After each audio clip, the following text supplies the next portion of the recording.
Hello welcome to maths driving centre. आज group theory का question लेके आया हूं। देखिए क्या बोलता है, which of the following can not be order of इंची। ठीक है, क्वेश्चन एक लाइन का है, लेकिन इसको सॉल्व करने में जो कॉन्सेप्ट लगता है ना, वो जबरदस्त है एकदम। आपको भी मजा आएगा। देखिए इंजी मतलब क्या होता है, पहले ये देख लीजिए। इंजी होता है group of inner automorphisms on जी। अभी इनर ऑटोमॉर्फिज्म ऑन जी मतलब क्या होता है, वो एक स्पेशल टाइप ऑफ ऑटोमॉर्फिज्म्स होता है। हम लोग को मिला है ऑटोमॉर्फिज्म, वो एक स्पेशल टाइप का ऑटोमॉर्फिज्म होता है। कैसे होता है, उसके लिए हम लोग एक ग्रुप लेते हैं। ग्रुप में एलिमेंट्स रहता है ना, तो उस एलिमेंट से मैंने एक एलिमेंट मान लिया, ए को फिक्स कर दिया, ए बिलोंग्स टू जी। उस एलिमेंट के हेल्प से हम लोग एक फंक्शन डिफाइन करेंगे एफ ए, जो जी से जी जाएगा ऑब्वियसली। और डिफाइन ऐसे करेंगे f a x equal to a x a inverse. इसको हम लोग बोलते हैं conjugate of x by a. तो वैसे मैंने ए के लिए हम लोग एक फंक्शन बनाया एफ ए, वैसे ही जी में बी सी डी जितना भी एलिमेंट्स रहेगा उसके लिए f b f c f d ऐसा टाइप का फंक्शंस बन जाएगा। तो हम लोग एक सेट बना देंगे वो सब फंक्शंस का, और वो जो सेट बनेगा ना वो एक ग्रुप हो जाएगा, और उसी ग्रुप को हम लोग बोलते हैं इनर ऑटोमॉर्फिज्म्स ऑन जी, मतलब group of inner automorphisms on G denoted by Inn G. अभी आपको बस बोलना है कि इसमें ऑर्डर क्या रहेगा। ये हो गया बस डेफिनेशंस, टर्म्स टर्म्स जो ऑर्डर होता है इन जी, ये हो गया डेफिनेशन। लेकिन डेफिनेशन से कुछ होने वाला नहीं है इस क्वेश्चन में। ठीक है, ये तो हो गया फर्स्ट स्टेप कि आपको जो क्वेश्चन में टर्म्स दिया हुआ रहेगा उस टर्म्स का एकदम डेफिनेशन क्रिस्टल क्लियर होना है कि नहीं। तो क्रिस्टल क्लियर हो गया, मैं मान लेता हूं कि हो गया। ठीक है, और अगर नहीं हुआ तो कमेंट करके बोल सकते हो आप। अभी हम लोग इस क्वेश्चन को सॉल्व करने के लिए रिजल्ट चाहिए होता है, और क्या है वो रिजल्ट्स, चलिए देखते हैं। देखिए ये सब रिजल्ट्स है, ठीक है। और हम लोग के ऑर्डर ऑफ इंजी के बारे में पूछ रहे हैं कि क्या नहीं हो सकता। अभी ऑर्डर ऑफ इंजी यहां से आपको क्लिक करना है कि ओ ये तो फर्स्ट रिजल्ट हम लोग के पास है कि Inn G is isomorphic to G by Z G, है कि नहीं। तो अगर दो ग्रुप्स आइसोमॉर्फिक है तो उसका ऑर्डर भी सेम रहेगा। तो order of Inn G is equal to order of G by Z G. यहां तक तो मैं भी पहुंच गया था। अभी मैं सोच रहा था कि क्वेश्चन में तो जी का ऑर्डर नहीं दिया हुआ है, तो जेड जी का ऑर्डर कैसे निकालूं, जी बाई जेड जी का कैसे निकालूं, तो मुझे ये कैसे मिलेगा, वही मैं सोच रहा था। यहां में मैं स्टक हो गया, इसलिए तो आज यहाँ पे क्वेश्चन है। अभी आपको क्या करना है, जो मेरे से भी नहीं हुआ, आपको देखना है, निकालना है रिजल्ट कि क्या आ सकता है, क्या आ सकता है, G by Z G, G by Z G, G by Z G. और एक स्पेशल रिजल्ट आपके सामने आ जाएगा दिमाग में कि G by Z G cyclic if and only if G is abelian. क्या ये तो स्पेशल रिजल्ट है ना, जो आपको क्लिक करना है। ठीक है, मेरे से भी नहीं हुआ, मुझे भी डेवलप करना है कि G by Z G cyclic if and only if G is abelian. तो अगर G by Z G cyclic हो गया, क्या मैं इससे बोल सकता हूं कि Inn G cyclic if and only if G is abelian. हाँ, मैं डेफिनेटली बोल सकता हूं कि ये दो तो आइसोमॉर्फिक है। तो Inn G cyclic if and only if G is abelian. यहां तक अगर आप पहुंच गए हो तो 80% of the problem done done done done है। ठीक है, उसके बाद एक छोटा मोटा प्रॉपर्टी है। देखिए क्या बोलता है कि अगर ग्रुप का ऑर्डर पी क्यू है, जहां पे पी क्यू प्राइम से पी लेस देन क्यू है, and if P does not divide Q minus one, तब जी पी क्यू ऑर्डर का हमेशा साइक्लिक ही होना पड़ेगा। ठीक है, और अगर if P divides Q minus one, तब हम लोग को जी पी क्यू ऑर्डर का एक नॉन साइक्लिक ग्रुप मिलेगा। यहाँ पे आप अच्छे से समझिए कि कोई भी ऑर्डर का हमेशा हम लोग को एक साइक्लिक ग्रुप तो मिलेगा ही।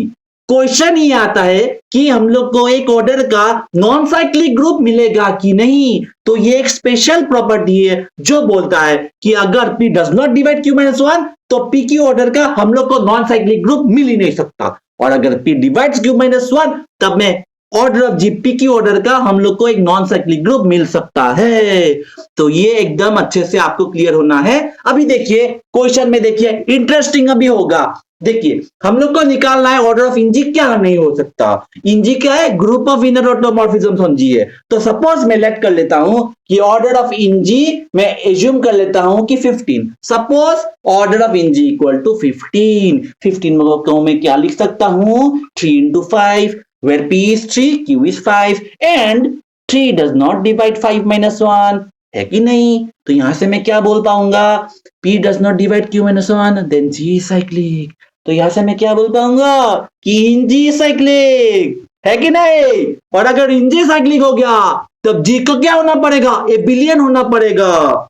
ठीक है, जी इज ए बिलियन। और अगर जी ए बिलियन है, हम लोग के पास ये भी रिजल्ट है कि जी ए बिलियन होने पर center of G equal to G हो जाता है। तो सेंटर ऑफ जी अगर जी हो गया तो जी बाई जेड जी में कितना एलिमेंट्स रहेगा? जी बाई जेड जी में एक ही एलिमेंट रहेगा, जो कि आइडेंटिटी, मतलब order of G by Z G equal to 1 हो जाएगा। और अगर order of G by Z G 1 हो गया, ऑर्डर ऑफ इन जी क्या हो जाएगा? 1 हो जाएगा। लेकिन हम लोग ने एज्यूम क्या किया? हम लोग ने तो एज्यूम 15 किया। क्या ये हो सकता है? ये सत्यानाश हो गया, ये नहीं हो सकता। ठीक है, तो ये हम लोग के पास हो नहीं सकता। मजा आया कि नहीं? समझ में आया कि नहीं? और अगर समझ में नहीं आया तो डिसलाइक करो, ठीक है? समझ में आया तो लाइक करो, शेयर करो आपके मैथ्स फ्रेंड्स के साथ, क्योंकि हम लोग को जो ये फील आ रहा है वो कोई और सब्जेक्ट में नहीं आएगा, मैथ्स वालों को ही आएगा। तो आप लोग का मेरे से बस एक ही काम है कि आप लोग को शेयर करना है, ठीक है, मैथ्स लोगों के साथ। ठीक है, अगर ये समझ में आ गया उसके बाद तो क्वेश्चन एकदम डन है। देखिए 15 नहीं हो सकता। अभी सेम लॉजिक से देखिए, अगर 33 है, 33 को हम लोग क्या लिखेंगे? 3 into 11, P is 3, Q is 11, 3 does not divide 11 minus 1, that is in G cyclic, G is abelian, G by Z G equal to G by G, एक एलिमेंट हो जाएगा, ऑर्डर ऑफ इन G 1 हो जाएगा, जो कि नहीं हो सकता। ये भी कॉन्ट्रडिक्शन आ गया। समझ में आया कि नहीं रे बाबा? ठीक है, ये हो गया, मतलब ए भी नहीं हो सकता, बी भी नहीं हो सकता। अभी देखिए डी ऑप्शन देखिए, 19, 13, अगर ऑर्डर ऑफ इन जी 19 हो गया, 13 हो गया, क्या है वो नंबर्स? 19 और 13 क्या है? 19 और 13 एक प्राइम नंबर है। अगर कोई भी ग्रुप का ऑर्डर प्राइम हुआ तो वो डेफिनेटली साइक्लिक होता है, डेफिनेटली साइक्लिक होता है। मतलब अगर ऑर्डर ऑफ इन जी 19 हो गया, 13 हो गया, इन जी साइक्लिक हो जाएगा, जी एबिलियन हो जाएगा, जी बाई जेड जी 1 हो जाएगा, ऑर्डर ऑफ इन जी 1 हो जाएगा। सेम लॉजिक से ये भी कॉन्ट्रडिक्शन हो जाएगा। आई होप आपको क्लियर है। तो डी भी नहीं हो सकता, तो आंसर क्या बचेगा? सी ही बचेगा। ठीक है, ये देखिए 10, अगर ऑर्डर ऑफ इन जी 10 है, मतलब 2 इंटू 5, मतलब 2 डिवाइड्स 5 माइनस 1, मतलब इन जी एक नॉन साइक्लिक ग्रुप हो सकता है। ठीक है, तो ये था आज का क्वेश्चन। आई होप आपको समझ में आया अच्छे से। ठीक है, अगर समझ में आया तो लाइक कर दीजिए, शेयर कर दीजिए आपके मैथ्स फ्रेंड्स के साथ, सब्सक्राइब कर दीजिए। ठीक है, और मिलते हैं नेक्स्ट क्वेश्चन तक। तब तक चलते रहिए, चलाते रहिए खुद के गाड़ी को आराम से। मिलता।